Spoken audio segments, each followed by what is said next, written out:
Y bueno, ahora la doctora Karina nos va a platicar sobre la interacción polen-estigma. La doctora Karina estudió el doctorado en el programa de Ciencias Bioquímicas en la Facultad de Química de la UNAM y su tema de doctorado fue precisamente incompatibilidad, así es que ella es una experta en el tema y ella va a dar la plática de hoy. Cari, adelante. Sí, bueno, buenas tardes a todos. Les agradezco mucho que se sigan conectando. Ya vamos en la plática número 6, así que ya vamos muy bien. Y de antemano les pido una disculpa porque aunque la traté de hacer muy pequeña o bueno, más concisa, pues me quedó casi de una hora. Entonces, bueno, vamos a comenzar. Mm, mm,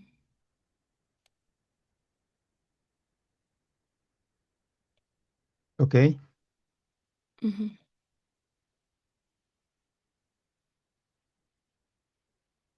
Ok, entonces como ya les dijo Ricardo, lo que vamos a ver hoy es interacción polen-pistilo en cruzas compatibles, ¿no? Y lo primero que tenemos que hacer es definir lo que es compatibilidad. Entonces, una cruza compatible o una cruza exitosa se refiere a la capacidad de dos plantas o de dos individuos de reproducir sexualmente y producir una descendencia fértil. Esto implica que la fusión de los gametos, tanto el óvulo como el polen, pues se llevó a cabo adecuadamente y hay un desarrollo también adecuado de las semillas, resultando en estas que son viables y que pueden generar una planta adulta, sana, ¿no? Entonces, todo eso tiene que ocurrir para decir que una cruza fue compatible. En cambio, cuando el polen que le llega es reconocido por la planta, por el pistilo, y éste lo inhibe su crecimiento, su germinación, decimos que esta cruza es incompatible, ¿no? Y entonces estas cruzas se pueden dar por autopolinización, lo cual significa que el polen que le llega eh, al pistilo es de la misma flor y entonces esta lo reconoce, lo acepta y ocurre todo lo que ya dijimos, ¿no? O bien puede darse entre flores de diferentes individuos, lo que conocemos como una polinización cruzada. Pero esto también se aplica cuando estamos hablando de cruzas interespecíficas, ¿no? Pueden ser entre diferentes especies, entre diferentes géneros, incluso entre diferentes familias, ¿no? Y esto genera híbridos que son híbridos fértiles porque en muchas de las ocasiones los híbridos que se generan son estériles o bien estos híbridos pueden solo tener descendencia con alguno de los parentales. No sé si se acuerdan en la primera plática de Ricardo, él hablaba de cactáceas y de este híbrido que tenía características de ambos progenitores, ¿no? Entonces, bueno, también aquí podemos decir que cuando se forman estos híbridos y son fértiles, es una cruza compatible. ¿No? ¿Y cuál es la importancia? Esta importancia, o sea, ¿por qué saber si son compatibles o no ser compatibles?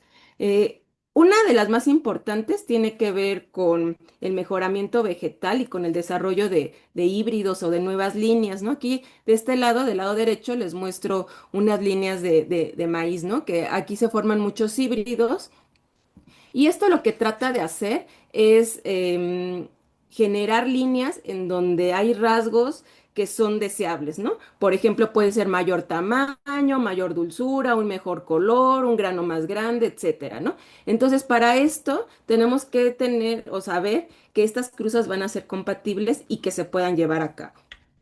¿No? Ahora, ¿cómo sabemos si una cruza es compatible? Entonces, una de las maneras es hacer cruzas, unas polinizaciones controladas, unas cruzas controladas y dejar que se formen semillas, ¿no? Entonces, si se forman las semillas, pues podemos decir que es una cruza compatible y si no se forman, pues decimos que hay algo ahí que está ocurriendo que no permite que se lleve a cabo esta cruza.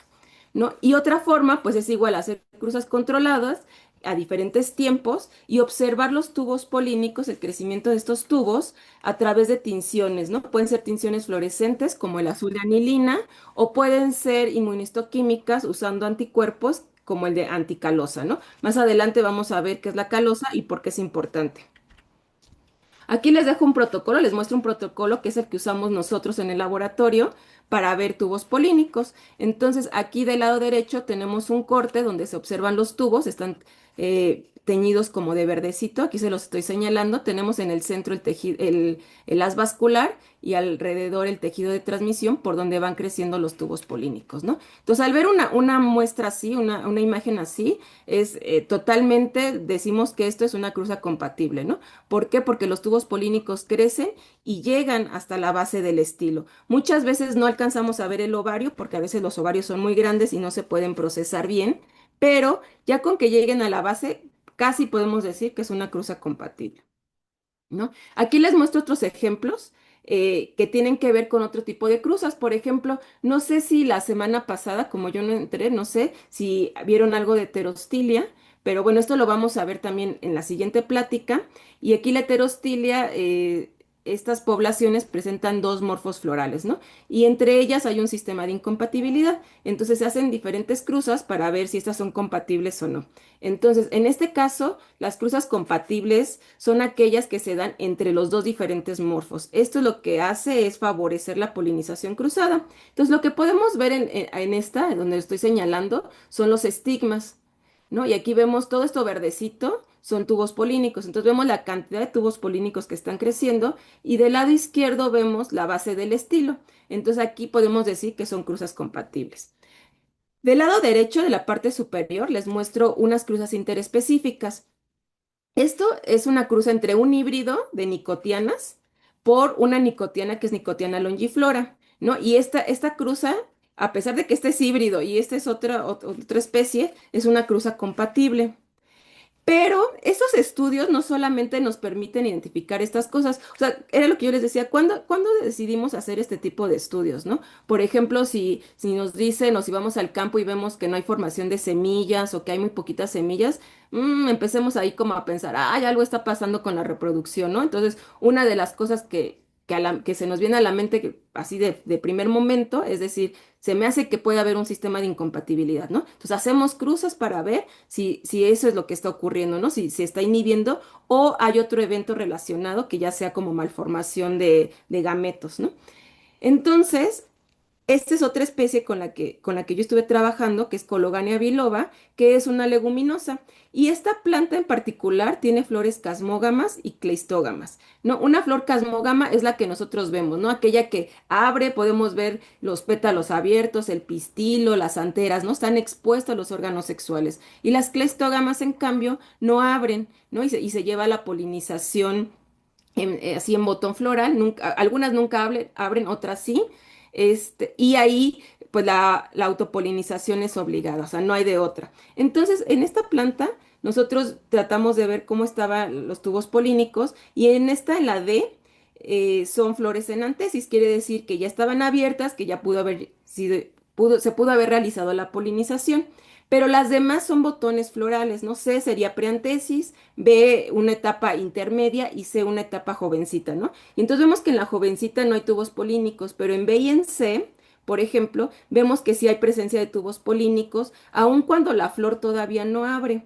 Entonces nosotros aquí concluimos con este estudio de crecimiento de tubos polínicos, lo que concluimos es que en realidad toda la población se está comportando como clistógama, a pesar de que estas flores sí abren, ¿no? Entonces, esto solamente es para que ustedes vean como el tipo de estudios que se hacen o que se pueden hacer observando el crecimiento de los tubos polínicos que tiene y está muy asociado a saber si una cruz es compatible o incompatible, ¿no? Otra forma de poderlos observar es por inmunolocalizaciones. Entonces, aquí vemos en color magenta,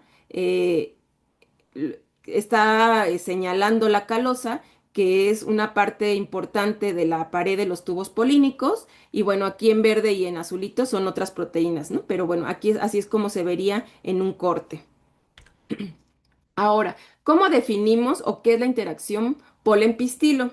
Y esto se refiere a la secuencia de eventos que toman lugar entre que el polen es depositado en la superficie del estigma hasta que éste llega al ovario y entra al óvulo para poder llevar a cabo la doble fecundación. Y entonces, para que ocurra esta interacción polen-pistilo, pues hay dos participantes, ¿no? Sería la parte femenina, que sería el pistilo o carpelo, y la parte masculina, que serían los granos de polen. Entonces, esto ya lo vimos cuando yo les di la plática, también Moni lo volvió a decir, ¿no? Los pistilos tienen tres zonas principalmente, que es el estigma, el estilo y el ovario, y estas zonas van a tener una función, eh, van a tener componentes específicos cada una de estas, una función específica, y cada uno de ellos va a ser un sitio de reconocimiento entre el polen y el pistilo. Entonces, la primera parte, el estigma, va a servir para que los granos de polen se adhieran, se hidraten, germinen, penetren hacia el tejido ya del pistilo, y es el primer sitio de reconocimiento, ¿no? En el primer sitio donde se da esta interacción entre el polen y el pistilo. Ahora tenemos el estilo, que principalmente va a servir para nutrir el crecimiento del tubo polínico. Lo va a guiar, o sea, lo va a llevar, le va a decir cómo tiene que llegar, sí, cómo tiene que llegar hasta el óvulo, y va a ser otro punto importante de reconocimiento. Y finalmente tenemos el ovario, ¿no? Que es la zona también muy importante porque ahí se encuentran los óvulos y es donde se va a llevar a cabo la doble fecundación y la formación de las semillas. Pero también aquí dentro del ovario va a haber una guía, ¿no? El tubo polínico llega al ovario, va a crecer por la placenta y después el óvulo se va a encargar de guiarlo hasta las sinérgidas, ¿no? Hasta el saco embrionario. Aquí se va a llevar a cabo la doble fecundación, se van a formar las semillas y también va a ser un sitio de reconocimiento. Entonces, aquí está la primera parte, que sería el estigma, y hay una variedad enorme de estigmas, ¿no? Y hay muchas formas en que se clasifican. Nosotros, el que nos interesa para este tema sería esta clasificación, estigmas húmedos y estigmas secos. Entonces, es muy fácil porque los estigmas húmedos son aquellos que presentan una secreción durante el periodo receptivo.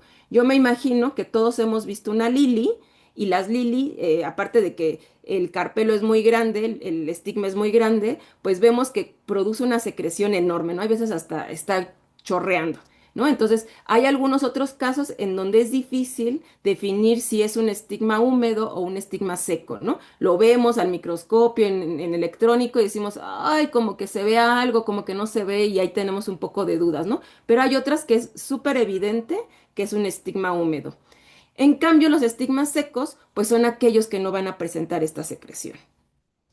Y esto es importante definir estos tipos porque la interacción que va a tener el polen con un estigma húmedo y con un estigma seco va a variar, ¿no? Entonces, estos estigmas, independientemente de que sean húmedos o secos, todos van a presentar una cutícula. Y esta cutícula, aquí podemos ver una imagen, este es de Arabidopsis, es un campo, es una imagen de campo claro. A su izquierda tenemos una tinción en donde se ven los lípidos y vemos que todo esto es la cutícula en rojo o magenta. Y del lado derecho en verde es otra vista de esta cutícula, ¿no? Entonces, esta cutícula eh, va a estar en la parte superior, ¿no? Digo, ya en la parte externa, perdón. Y esto va a proveer una superficie en donde se van a depositar todos estos productos de la secreción. Y va a ser una ruta para que salgan, ¿no? Entonces, si la cutícula está continua y no está rota, va a mantener esa secreción ahí y cuando se rompe, va a liberar esta secreción, ¿no? Entonces, ahí va a ser como un reservorio en lo que se rompe la cutícula. Va a ser una barrera para el transporte de agua de la papila al grano de polen y va a ser la primera barrera estructural que va a prevenir la polinización incompatible. Ahora, por arriba de esta cutícula va a estar una capa que se conoce como película y esta es de un origen lipoproteico, quiere decir que tiene proteínas y tiene lípidos, ¿no? Y esta película va a facilitar la captura e hidratación de los granos de polen. También va a ser un sitio de reconocimiento entre la interacción polen-pistilo y como ya dije, pues tiene lípidos y proteínas asociados o que van a tener estos lípidos y proteínas, carbohidratos, ¿no?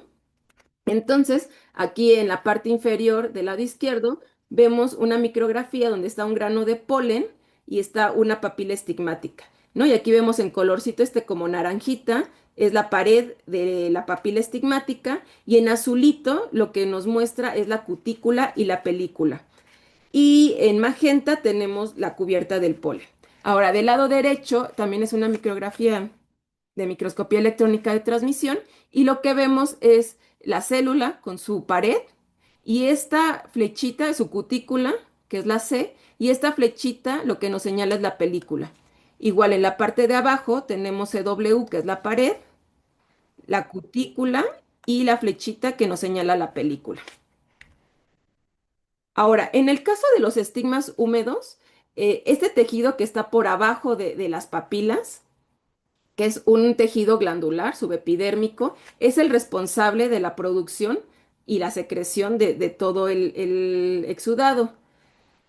Eh, Aquí, esto comienza, esta formación o esta producción del exudado comienza mucho antes de la antesis. Y entonces todo el exudado se va manteniendo en estos espacios lisogénicos y después se transporta a la superficie. Y la cutícula va a ser esa barrera de contención, ¿no? Una vez que se rompe, toda esta secreción se libera. Entonces, vean, o sea, puede haber algunos pistilos que produzcan muchísima secreción. Aquí tenemos unas papilas y vean la cantidad de secreción que hay por arriba, ¿no? Y esta secreción puede contener lípidos, carbohidratos, proteínas, pigmentos, agua, entre otras cosas. Ahorita vamos a ver qué otra cosa hay. Aquí del lado derecho es una tinción para proteínas, entonces podemos ver que tiene una gran cantidad de proteínas y aquí abajo es para carbohidratos, ¿no? Entonces es un tejido muy rico en tanto en proteínas como en carbohidratos. Entonces, este reservorio se ha considerado, digo, este exudado se ha considerado como un reservorio de agua, de metabolitos secundarios, de precursores de pared y de componentes que van a ayudar o van a proveerle energía al tubo polínico en crecimiento. Ya vimos que es una secreción que es producida por esta capa subepidérmica glandular que comienza antes de la antesis y se ha visto, se han hecho estudios en donde se ha visto que es especie específica. ¿A qué me refiero? A que de las especies que se estudiaron se encontró que no tienen ni la misma composición ni la misma concentración.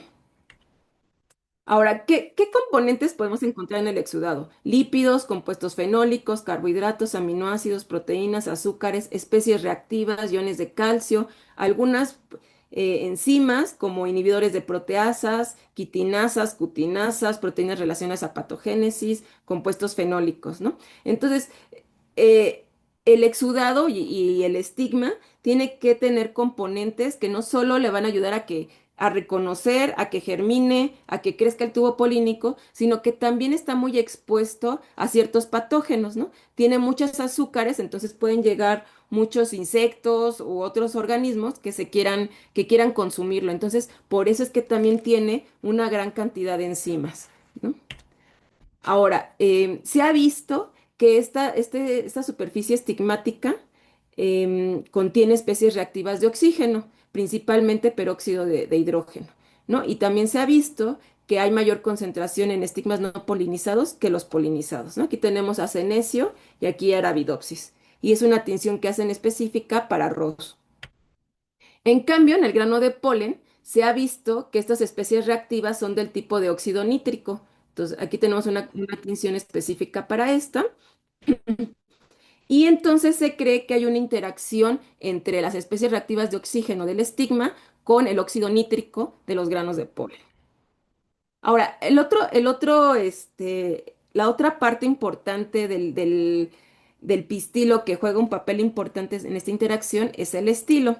Entonces, estos estilos, que también para esta plática es lo que nos interesa, hay de dos tipos, ¿no? Los sólidos y los huecos. Entonces, si nosotros tenemos un pistilo y le hacemos un corte y lo vemos de manera transversal, veríamos algo así como ven aquí en esta imagen en azulito o en esta en la derecha, ¿no?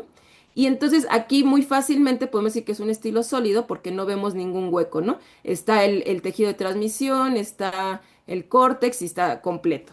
Sin embargo, por ejemplo, en el de abajo, si nosotros le hacemos un corte, podemos ver un espacio, un hueco que está delimitado por una epidermis. Y son epidermis del tejido de transmisión en un estilo hueco.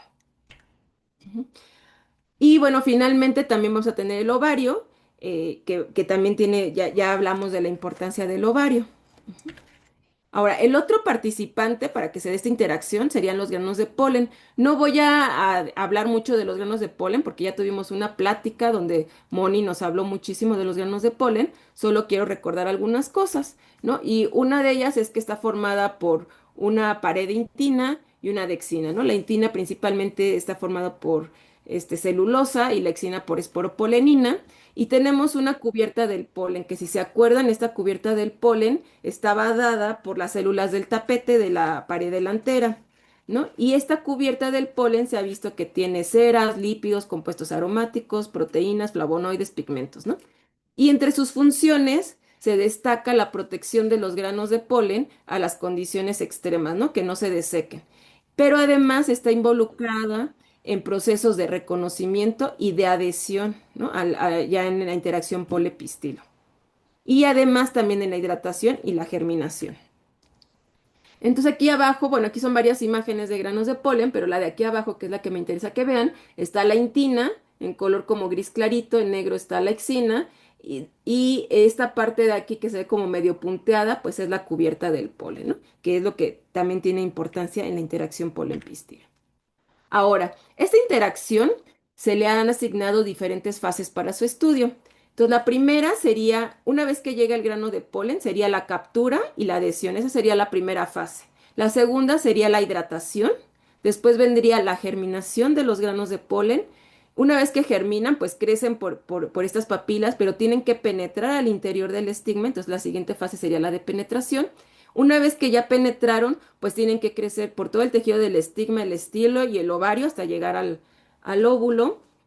Y la última fase sería la entrada del tubo polínico dentro del óvulo y que permite que se descarguen los núcleos o las células espermáticas para que se lleve a cabo la doble fecundación, ¿no? Este esquema ya es un esquema viejito y no voy a hablar mucho en este caso, pero lo que quiero que vean es que ya hay muchos estudios en donde se han caracterizado genes que están relacionados a cada una de las fases. Ahorita esta lista ya es muchísimo más grande, les digo que este ya es un esquema de un artículo viejito, pero bueno, se pueden ahí ver, ¿no? Que ya hay varios estudios en donde caracterizan diferentes genes asociados. Ahora vamos a hablar de cada una de las fases. La primera fase es la fase de adhesión y esta fase de adhesión va a ser diferente si el estigma es húmedo o si es seco. Entonces, si es húmedo, no va a haber ninguna limitante, ¿no? Los granos de polen van a llegar y se van a adherir. Es no selectiva, es pasiva y es una adhesión no regulada. Y van a participar principalmente lípidos y proteínas. En el caso de los estigmas secos, esta adhesión es selectiva y regulada y se hace conoce que depende de la exina, ¿no? Entonces, ¿cómo es que saben que depende de la exina? Este es un trabajo muy bonito, también ya es un trabajo viejito, pero a mí se me hace muy bonito. Entonces, aquí del lado izquierdo tenemos un grano de polen, que este es un wild type, el A. El B es un mutante en donde hay una formación no adecuada de la cubierta del polen, ¿no? Y aquí se puede ver la diferencia. Y C es un grano de polen tratado en donde no se forman bien, o sea, donde no funcionan bien las proteínas. Aquí en la gráfica de abajo vemos, ¿no? Aquí dice wild type, es polen wild type sin ninguna malformación ni nada. Tenemos la mutante, que les decía que corresponde a la B. Tenemos las tratadas con ciclohexano, que sería la C. Hacen otro control en donde los calientan, esto con la finalidad de desnaturalizar las proteínas para ver si tienen alguna función en esto. Y tenemos otro control en donde aquí usan el polen, pero aquí usan el estigma de esta mutante. Y lo que ellos ven aquí, lo que se puede ver es que no hay diferencias, ¿no? O sea, independientemente del que uses, los granos de polen se adhieren. Entonces, después lo que ellos ven es que ponen varios granos de polen de diferentes especies, aquí vemos las especies, y ven que sí es específico, ¿no? O sea, las especies que están más relacionadas tienen mayor adhesión, pero conforme filogenéticamente se van separando, pues hay menor adhesión, ¿no? Tenemos dicotiledones y monocotiledones. Aquí, por ejemplo, son los mismos granos de polen de Arabidopsis, y aquí en vez de petunia, ¿no? Y solamente hay uno. Entonces, aquí no sé cómo se les ocurre, pero lo que hacen es fragmentar la pared del grano de polen, ven aquí abajo en F, y son puros pedacitos de exina, y cuando los ponen se ve que se pega, ¿no? O sea, no tienen cubierta, no tienen nada, solo es pura exina y se pega. Entonces, así es como ellos concluyen que este proceso de adhesión en estigmas secos solo y exclusivamente depende de la exina. Ahora, dentro de esta adhesión en estigmas secos, hay otro paso que es el de entrecruzamiento. Y entonces aquí vemos, son micrografías, tenemos el grano de polen y la papila estigmática. Entonces, en este punto de contacto, toda la cubierta del polen se va a movilizar a este punto, ¿no? Se empieza a movilizar y se forma algo que le llaman como pie. Y es el punto de contacto. Y depende exclusivamente de la cubierta del polen y va a ser también un sitio muy importante de reconocimiento. Ahora, esa sería la primera fase, ¿no? La de captura y adhesión. Ahora, en la siguiente fase, que sería la de hidratación, también hay una diferencia si el estigma es húmedo o si el estigma es seco. Entonces, en el caso de los estigmas húmedos, la regulación es no especie específica, ¿no? Eso quiere decir que potencialmente todos los granos de polen que le lleguen a ese estigma tienen la capacidad de hidratarse, ¿no? Incluso a veces hasta de germinar. ¿Por qué? Porque toda esta secreción ya vimos que tiene un montón de compuestos que le van a facilitar al grano de polen hidratarse e incluso poder germinar. Entonces, esta no está regulada. En cambio, los estigmas secos sí es como el primer punto, ¿no? De la regulación. Si el estigma lo reconoce como un polen no deseado, pues entonces lo va a inhibir, ¿no? No va a germinar, no va a hidratar y no va a germinar, ¿no? Aquí la transferencia del agua hacia de parte del pistilo, del estigma a los granos de polen no es pasiva, ¿no? Sí está regulada completamente.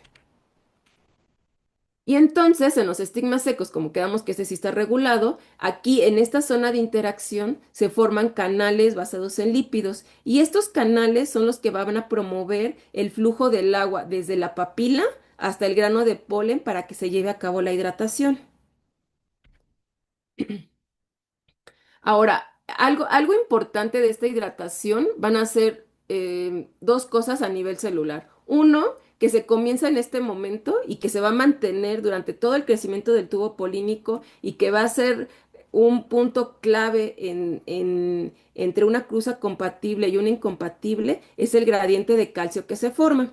Entonces, una vez que comienza a hidratarse, hay un flujo de calcio desde la parte femenina, desde la superficie del estigma, hacia el interior del grano de polen, ¿no?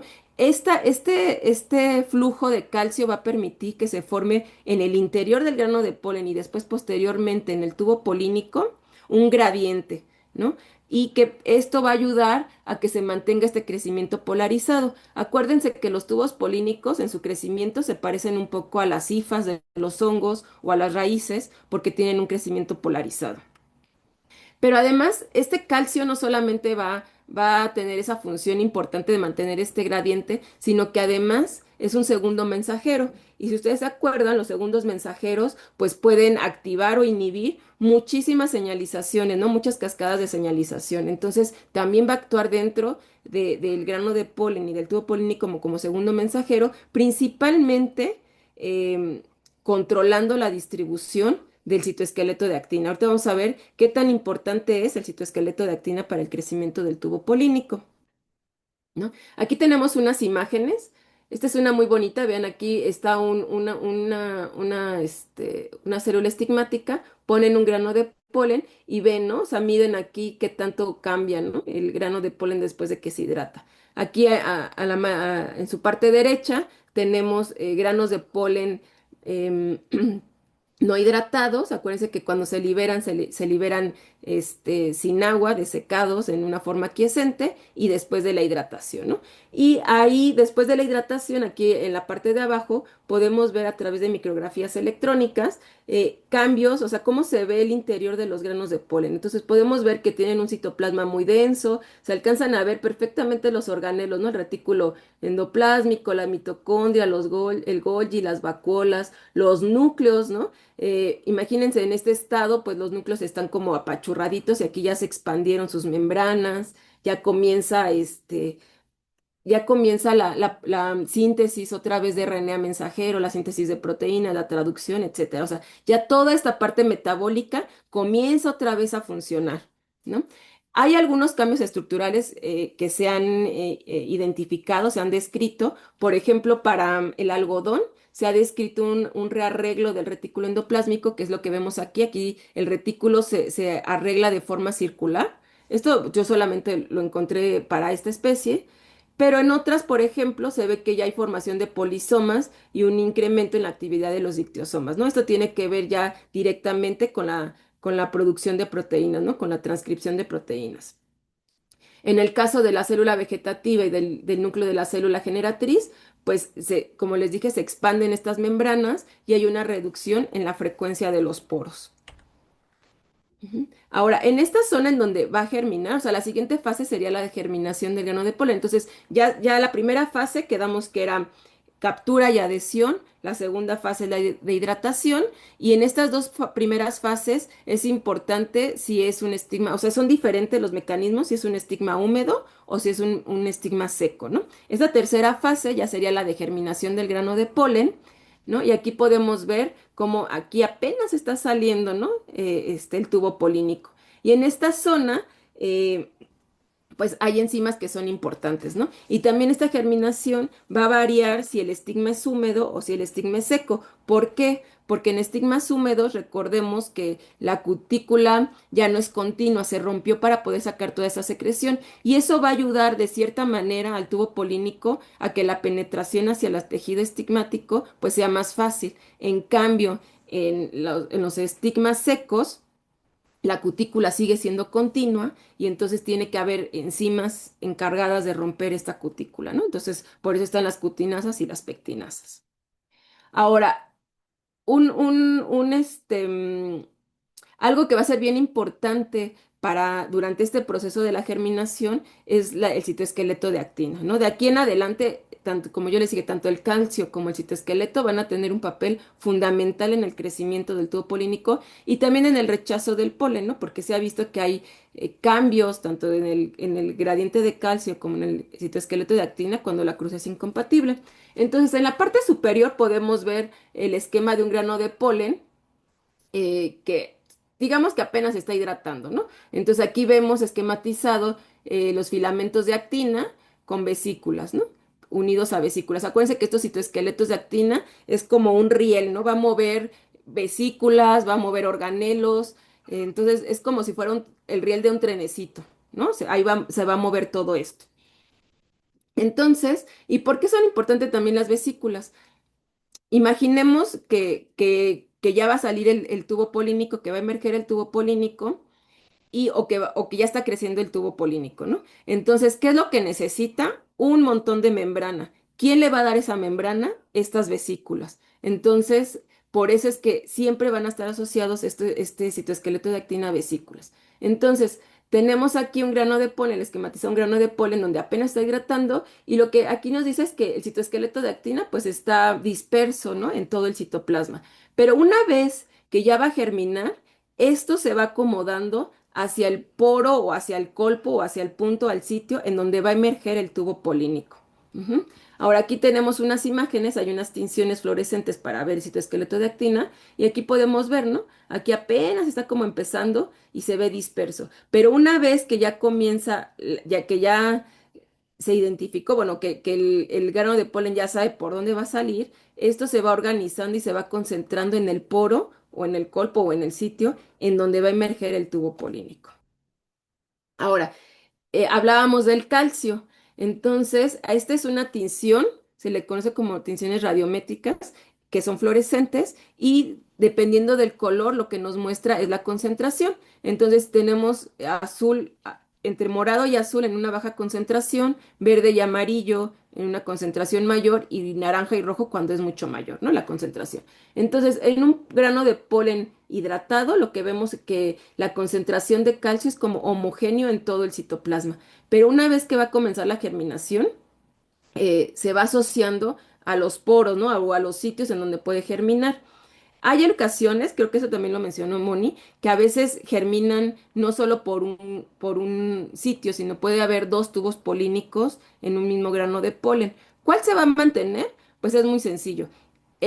Aquel que lleve los núcleos el núcleo vegetativo y los núcleos espermáticos es el que va a poder crecer. El otro va a lo mejor emerger un cachito cuando se acabe toda la energía para su crecimiento, pues va a dejar de crecer, ¿no?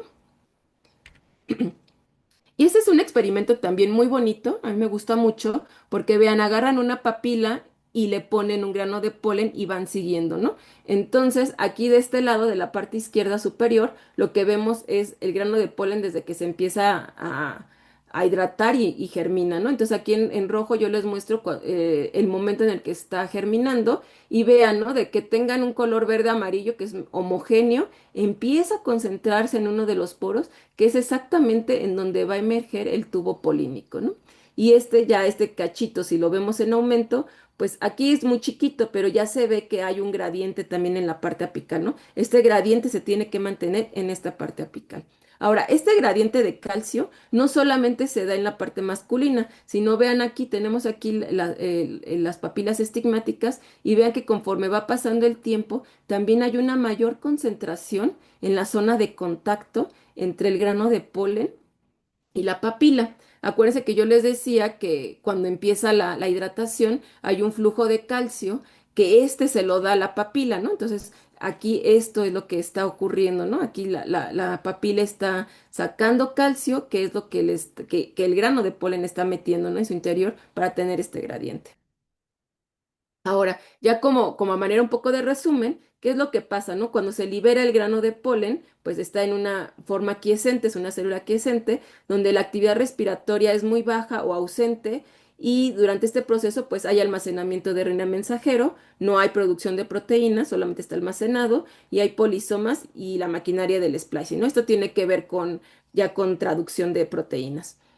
Durante el proceso de hidratación, incrementa enormemente la actividad respiratoria, ¿no? Aquí dice que está solo limitada por la tasa de fosforilación oxidativa. Eso quiere decir que está al máximo, está produciendo todo el ATP que puede, y solamente la cantidad de compuestos o de enzimas o de proteínas que tiene es lo que la limita, ¿no? Esta tasa de respiración. Y una vez que germina, pues entonces ya la célula generatriz vegetativa, espermática, dependiendo de cuántos núcleos tenga, pues ya comienza la actividad de la síntesis de nuevo RNA mensajero, ¿no? Y este esquema solamente les quiero mostrar aquí que hay alguna germinación que es independiente de la apertura, ¿no? Aquí ponen una papila, esta es de Arabidopsis, y vemos como hay tres colpos y sale por uno, ¿no? Aquí lo esquematizan que el que sale es el que está cerca de la papila. Yo he visto que no siempre el que sale es el que está cerca de la papila, a veces puede estar no en contacto y puede ser el que emerja, ¿no? El tubo polínico. Sin embargo, hay otros, por ejemplo, en arroz, que es la germinación dependiente de la apertura. Aquí a lo mejor es como un poquito de trampa porque el arroz solamente tiene un poro, ¿no? Entonces, pues germinaba por aquí o germinaba por aquí, no había de otra. Y entonces, y aquí abajito lo que quiero que vean es que hay ya genes asociados a cada uno de los eventos, ¿no? De adhesión, de hidratación y de germinación, tanto para Arabidopsis y para arroz, ¿no? Y no son poquitos, o sea, ya son bastantitos. Ahora, entonces, recapitulando, tenemos ya la primera fase, que era la de captura y adhesión, la segunda, que es la de hidratación, la tercera, que es la de germinación, y una vez que ya germinó el tubo polínico, pues ahora tiene que penetrar ese tubo polínico dentro de las células del estigma, ¿no? Y aquí también, ya lo habíamos comentado, va a variar en un estigma húmedo, como la cutícula no es continua, pues es más fácil, ¿no? Entonces aquí vean, tenemos un grano de polen, tenemos el tubo polínico, y aquí se ve cómo está penetrando esta célula, ¿no? Ahora, independientemente de que sea un estigma seco o un estigma húmedo, este tubo polínico va a crecer a través de la pared, ¿no? De la célula estigmática, no la va a atravesar. Entonces aquí vemos, ¿no? Una micrografía, aquí tenemos la papila, aquí CW marca la pared celular y aquí el tubo polínico, ¿no? Aquí también vemos el lado derecho, el tubo polínico, y vemos cómo está penetrando y por donde va creciendo es la pared celular, ¿no? Todo esto que está aquí abajito, pues en realidad esto ya es la célula, ¿no? Y el contenido, el citoplasma. Entonces ya una vez que penetra, pues lo que le queda y lo que le toca, pues es crecer, ¿no? Ya y durante el crecimiento, pues se han descrito cuatro zonas en el tubo polínico. Entonces, la primera zona, que sería esta de aquí, que estoy señalando, sería la parte apical. Esta parte apical se caracteriza por tener muchas vesículas, ¿no? Si se acuerdan, ya habíamos comentado de las vesículas que son necesarias para el crecimiento porque es lo que le va a suplir de toda la membrana que necesita el tubo polínico. Ahora, después de esta zona apical viene la zona subapical, en donde van a estar la mayoría de los organelos, ¿no? Retículo, aparato de Golgi, etcétera, etcétera, mitocondrias. Después viene una zona nuclear, aquí vemos esquematizada el núcleo de la célula vegetativa y los núcleos espermáticos. Y después de esta zona viene una zona de vacuolas, ¿no? Que antecede a los tapones de calosa. Ahorita vamos a hablar de los tapones de calosa. Ahora, lo que se ha visto es que en esta zona apical es en donde se va a llevar a cabo todos los procesos de endocitosis y exocitosis. Entonces ya, y esto está relacionado principalmente a la adquisición, o sí, o sea, la endocitosis a la adquisición de vesículas que tengan membrana y la exocitosis, pues a que esta membrana quede en la parte apical y puede ir creciendo, ¿no? El tubo polínico. Aquí tenemos una micrografía, esta es muy bonita, vean. Aquí está esta parte donde se ven todos estos puntitos y todos estos puntitos son vesículas, ¿no? Y esta parte subapical en donde están los organelos.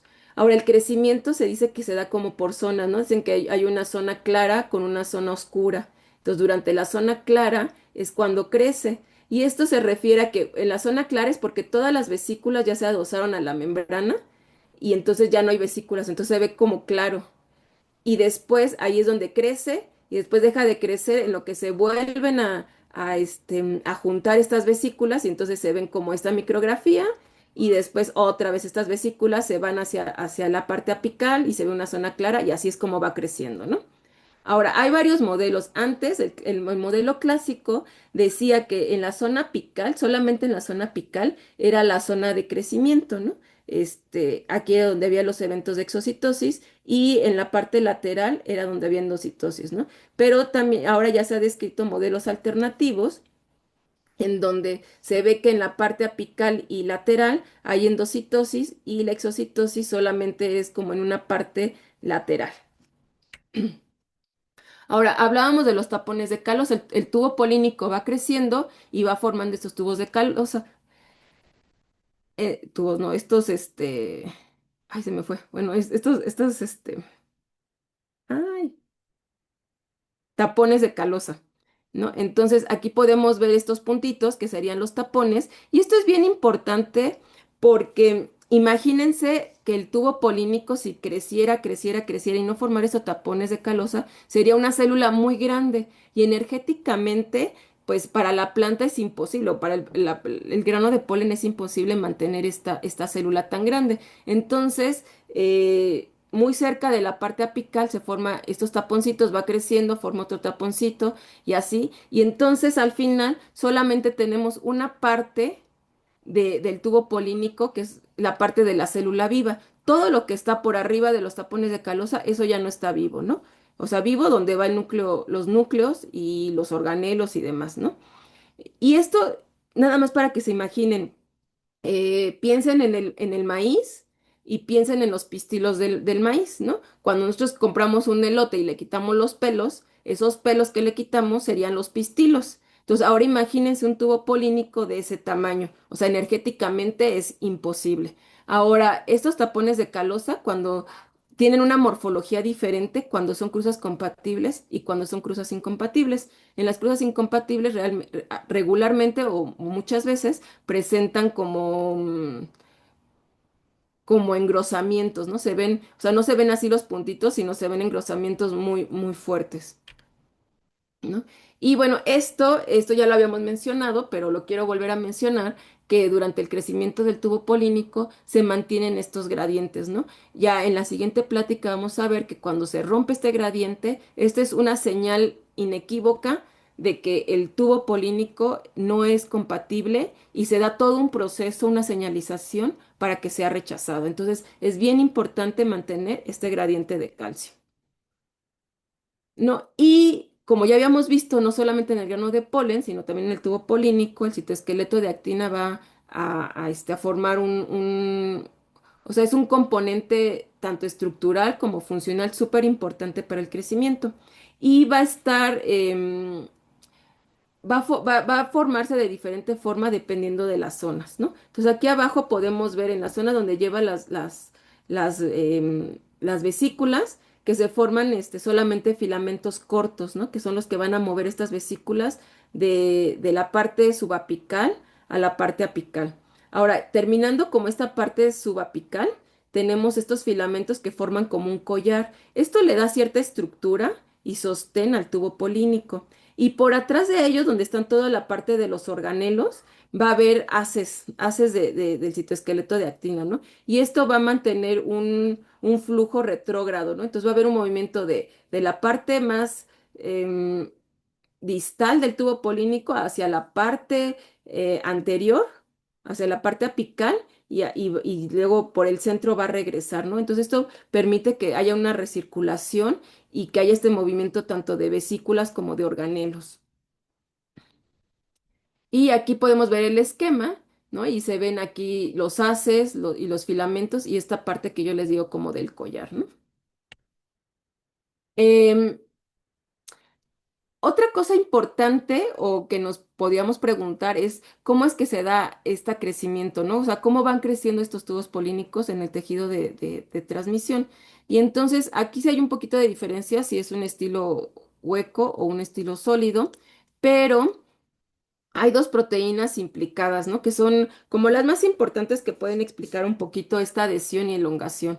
Una de ellas se conoce como SCA, que es una proteína pequeña de adhesión del estilo y el estigma, rica en cisteínas, tiene tres isoformas y se pueden encontrar libres o unidas, formando uniones con pectinas. Entonces, libres, perdón, actúan como un quimioatrayente, es una guía que le va a decir la parte femenina a la parte masculina, al tubo polínico, por dónde tiene que ir creciendo, ¿no? Este SSA, como dice bien, es el estilo y del estigma, o sea, quiere decir que es de la parte femenina y unidas a pectinas va a facilitar la adhesión de los tubos polínicos a las células, ¿no?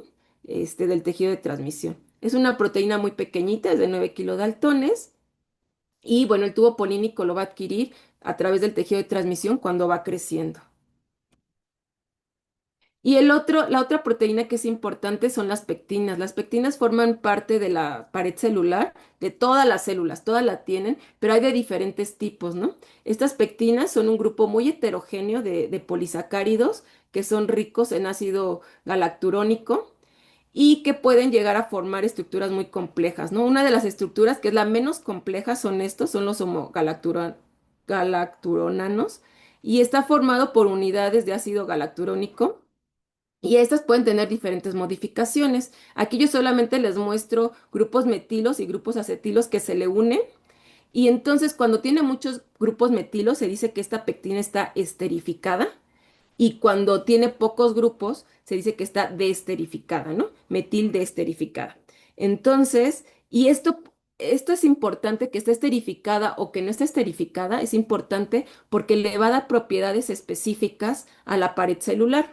Entonces, aquí en el cuadrito de abajo lo que vemos es uno que está poco esterificado y entonces esto puede tener varias funciones, ¿no? Una de ellas sería hidratación de la pared, otro que cuando hace una combinación con calcio le da una mayor rigidez a la pared celular y o bien se puede degradar y esto pues simplemente hay una degradación de la pared o puede formar oligogalacturonanos que pueden interaccionar con otras moléculas y servir como señalización para otros eventos.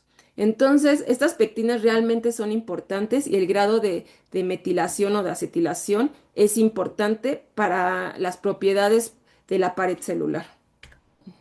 Entonces, ¿qué tiene que ver ese CA que quedamos que era de la parte femenina y las pectinas que se encuentran tanto en la parte femenina como en la masculina? Pues es que gracias a esta se va a llevar a cabo la adhesión de los tubos polínicos y esto le va a permitir poder crecer y poder crecer de forma dirigida. Entonces, aquí en el esquema lo que vemos es que hay vesículas, ¿no? Que llevan la pectina y esta pectina está esterificada. ¿No? Pero una vez que queda aquí afuera, se va a deesterificar. Y entonces quedamos que cuando hay este cambio, hay cambios en las propiedades de la pared. En este caso, en realidad, le da mayor rigidez, ¿no? Porque esta pared aquí de calosa y esta parte de aquí que ya sería subapical es muy, muy, muy rígida, ¿no? Aquí se ha dicho que no hay calosa, aunque otros dicen que sí hay una capa muy pequeña, pero recuerden que y que ni siquiera hay pared, ¿no? Aquí lo que dicen que son pura membrana, porque si no, ¿cómo crecería, ¿no? Y a la velocidad que crece. Pero bueno, entonces aquí tenemos ya la pectina desterificada y también tenemos pectina desterificada en la parte de las células del tejido de transmisión. Y entonces SCA va a ser la proteína que va a anclar por un lado a la pectina de la pared del tubo polínico y por otro lado a la pectina de las células del tejido de transmisión. Entonces, aquí en el esquemita que yo les pongo, aquí está SCA, y yo siempre les digo a mis alumnitos que es como, que tiene como dos manitas, ¿no? Una que permite agarrar a las pectinas del tejido de transmisión del pistilo y otra manita que va a agarrar a las pectinas del tubo polínico, ¿no? Y esto va a hacer que quede adherido y que puedan crecer. Pero además, un tubo polínico se puede adherir a otro tubo polínico, ¿no? ¿Por qué? Porque ese CA está en todo este tejido del pistilo y el otro tubo polínico también va a tener pectinas. Entonces, por ejemplo, en los estigmas huecos, en los estilos huecos, perdón, puede crecer un tubo polínico encima de otro, ¿no? Porque si no, pues los que llegaron y lograron tener una célula epidérmica del tejido de transmisión a su lado, pues serían los que se adhieren y podían crecer, pero no, van a poder crecer, que es lo que vemos en la micrografía de abajo. Vean, aquí tenemos un tubo polínico y aquí tenemos otro tubo polínico y van adheridos y van creciendo juntos. En el caso del estigma sólido, estos tubos polínicos van a crecer a través de la matriz extracelular del tejido de transmisión, ¿no? O sea, nunca van a entrar, nunca van a crecer dentro de las células, ¿no? Siempre van a crecer afuera y en este caso, pues, en esta matriz que existe, ¿no? Y este tejido, esta matriz extracelular, pues tiene muchos azúcares, aminoácidos, glicolípidos, glicoproteínas, polisacáridos, lípidos y proteínas. Todos estos componentes van a nutrir al crecimiento del tubo polínico y además van a guiarlo. ¿No? Yo siempre he pensado, no es que el tubo polínico no tiene ojos, entonces, ¿cuál es la manera que hace para saber por dónde? Pues son estas proteínas, ¿no? Y entre ellas, las más importantes que se han caracterizado son estas extensinas AGPs, ¿no? Que son glicoproteínas de arabinogalactanos ricos en hidroxiprolina y que tienen varias funciones, ¿no? Tienen una función estructural de defensa, de señalización, de adhesión, de nutrición y de guía del tubo polínico. Entre las más importantes está TTS, PEL3, 120K y algunas plantocianinas. ¿Y estas cómo funcionan? También están en un gradiente. Hay mayor concentración en la parte hacia el ovario que en la parte apical. Y ese gradiente es lo que les permite que se pueda guiar, ¿no? Y otro que también funciona de la misma manera con gradiente es GABA, que es una hormona, ¿no? Y bueno, ya en la última fase, que sería la entrada del tubo polínico al óvulo y la descarga de los tubos polínicos, entonces ya imaginamos, ¿no? Ya llegó, ya se capturó, ya se adhirió, ya se hidrató, ya germinó, ya penetró, ya creció, ya llegó al ovario, está creciendo por la placenta, que sería esta parte de aquí, y hay una señalización, ya cuando llega cerca del óvulo, por parte del funículo y por parte del micrópilo, ¿no? Para decirle por dónde tiene que ir para poder llegar al saco embrionario, ¿no? Y esta última parte del micrópilo, aparte en Arabidopsis, se ha clasificado, ¿no? Entonces, una es la llegada del tubo polínico cerca de la sinérgida, la entrada del tubo polínico a la sinérgida y esto permite que la sinérgida le dé una señalización al tubo polínico para decir, hasta aquí creciste, ya no crezcas más, ¿no? Una vez que la penetra, pues la mata, empieza a degenerar la sinérgida y esto produce ciertas señalización también que guían a que el tubo polínico se rompe y se liberen los núcleos espermáticos para que se lleve a cabo la doble fecundación. Esta última parte es la que vamos a ver cuando veamos lo de doble fecundación y formación de semillas. Entonces, aquí solamente lo estoy mencionando, pero vamos a ver, ¿no? Y bueno, ya con esto serían todas las fases que incluyen esta interacción polen-pistil. Y pues muchas gracias.